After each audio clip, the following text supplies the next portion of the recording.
and the decisions you make and the career choices you make have ripple effects for people. And so I think money really matters because I find that whether it's due to financial pressure, planning, comfort, whatever it might be, I meet more people of color entrepreneurs who don't have the same financial resources. They can't just say, I'm going to take a year and not work and like work on this. I meet people from other backgrounds for whom that's an option. Mom and dad got them, they're good, trust fund, or they were really early, whatever it might be. They have the luxury of not worrying about needing capital, not from day one, but like by day 5. Like they can't go very long. And so I've become like really sensitive to that over time. And I think we didn't, like, I meet entrepreneurs whose fathers and mothers were entrepreneurs. They grew up around the kitchen table hearing their parents talk about entrepreneurship, asking for money. It's just part of their DNA, and I think it doesn't happen for most of us. So it's a really hard thing to do to ask for money if you've never done it. It's really hard to ask for millions of dollars if you've never asked for hundreds of dollars before. All right, so this is my last question, so hopefully you have your questions ready, which is, what are the different sources of money if you want to start a company? Right? I want to try to kind of simplify this so that we're not using jargon, but hopefully you can help give these folks a sense of some of the options they might have. I'll start with something quickly. I think the crowdfunding phenomenon is something that's extra special that I think we should embrace more aggressively. Venture capital is not for everyone, first and foremost. And let me start out. Does everyone know what venture capital is? No. I'm assuming that most. Anyone need a definition or appreciate a definition? Yes. Okay. So Charles and I work for funds or partners in funds that have been raised specifically to back entrepreneurs. In most cases, they're entrepreneurs that have had ideas that they've been able to develop, perhaps raise their own money from angels or crowdfunding sources, and then they look to guys like us to help them build their companies by financing them, by joining their boards, by helping them build out their teams, and maybe helping them think about new places they want to go with their businesses. So I think when I did my first startup, I had in my mind that I had to raise venture capital in order to be legitimate. I actually had a first customer. I was generating some revenue. The company was called Next Medium. That's where Terrence was my first colleague. And I almost lost sight of what it really means to be an entrepreneur. And that's really to create something of value that ultimately makes money on its own, and not necessarily requiring outside capital. So I say in terms of the sources of funding, especially for the younger folks, being able to crowdfund or being able to test the market with your idea is a phenomenon that I would embrace aggressively. We have a lot of companies that we've funded that have been able to do crowdfunding campaigns to prove, without having to build out the product, I think we've co-invested in this, that there are millions of people that would want to buy their product if they had it ready. And the interesting thing about this crowdfunding phenomenon is they didn't have to actually go out and manufacture the product.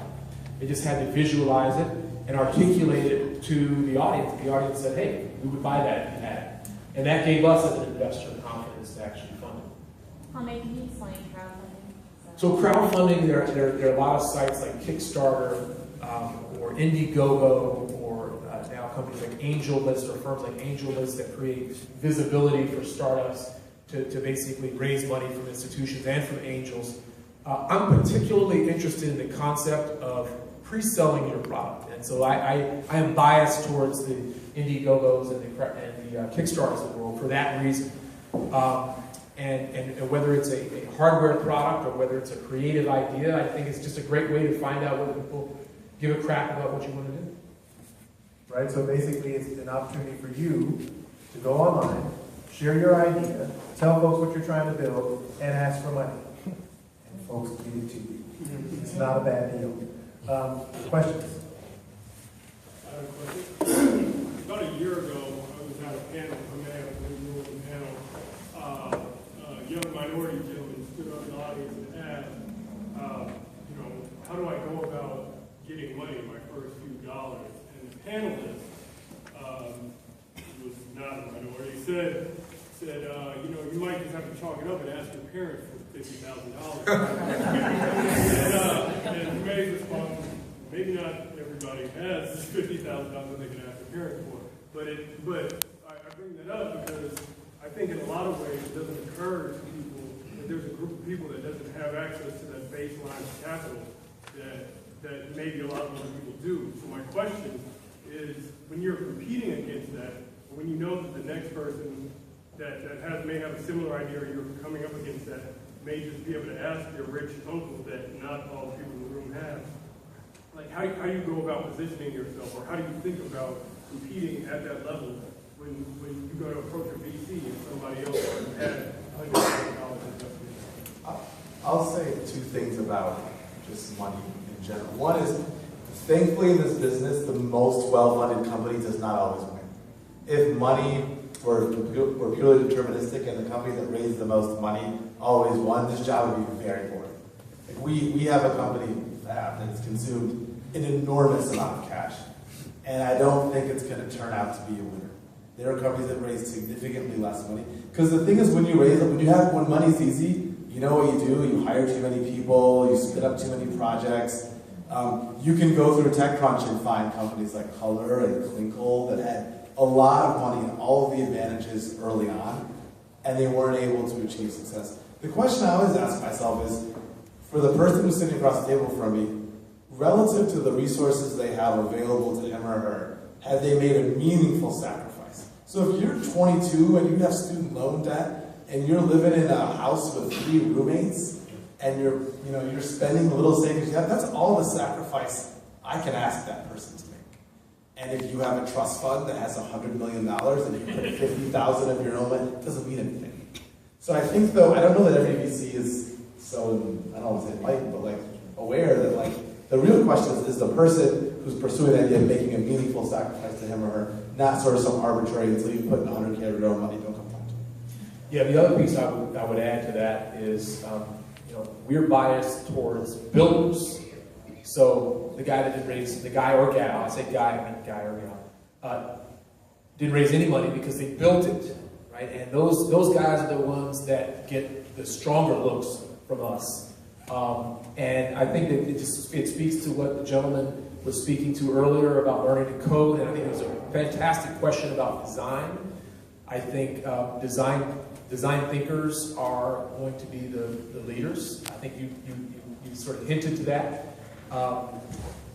And I think those who are able to do that, those that have those raw skills, can articulate what they want to do better than folks like Charles and I. They can say, this is what it's going to look like literally, this is what it's going to look like. I designed it.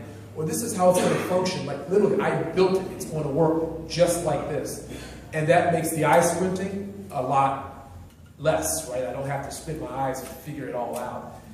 I think even more than that, because as an entrepreneur, I think I'm a reasonably good eye squinter. I can see what someone's talking about. But even more important is the knowledge that they can actually do it and will actually do it, which most people cannot or do not. Other questions? My name is Sergio Perez, and I have 2 questions. The first one is, how do I make sure that when I'm pitching my idea to investors to take me seriously, how do I make sure that they believe the idea of a high school student? And my second question is, when is the right moment to start asking for money? Is when I finish with my MVP or when I have an exceptional business plan? Thank you for the question. I also want to start just because I really appreciate it. I think, let me make sure I break that up into 2 pieces. How do you get taken seriously, and what is the right time? Is that pretty much it? What is the right timing for raising capital? Yes. Yeah, so I think taken seriously, I think going back to the point I was just making, if I can see or an investor can see that you've rolled up your sleeves and started actually building something and started actually talking to customers that you think your product or service is going to be relevant for, I'm going to take you seriously off those 2 things alone, right? And I'm going to repeat those just to make sure you've taken some steps to build, and you've taken some steps to talk to your customer. And you've done that in some sort of meaningful way, right? It's not enough to talk to a few people and say, oh, a couple of my friends thought this was cool. You've talked to exactly the kind of people that would buy this.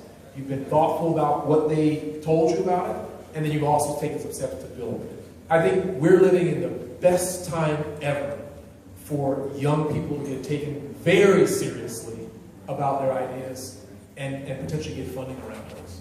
Right? I don't think, and I kind of wish I was growing up in this era, because I don't think when I was growing up that there were as many Mark Zuckerbergs to point to. And now there are a lot of them, right, that have created enormous multi-generational wealth for themselves and their investors. And so I think you're in a good time to do that. In terms of timing to raise money, you want to take that? Yeah, I mean, I guess for me, the big sort of red flag thing is that I feel like the person on the other side of the table isn't really fully committed. They're like, oh, I've got like 3 ideas. Let me like tell you about all 3 of them. I'm like, oh no, that's the wrong answer. You need to have clarity in your mind, like, hey, this is right now based on everything that I know about the product market. This is the product I'm excited to build, and I'm committed to sort of seeing this thing through. I think having an MVP helps. I'm a seed stage investor. You're a little later, but you guys do a lot of seed too. The typical team I fund is 2 or 3 people. So I generally don't get too hung up on business plans. I want to know that the entrepreneur has some notion of a business model, has some idea for what he or she's going to sell. Because the reality is most of the things that really matter, you only find out once you actually get in the market and start selling. We're going to wrap up. I'll take one more question. Thank you. My name is Mariah Lichtenstern. I'm a Kauffman Fellows finalist and an entrepreneur. And being that you're both entrepreneurs and successful entrepreneurs, can you tell us about your journey when you were going out on the other side of the table? Going out and raising capital or just building?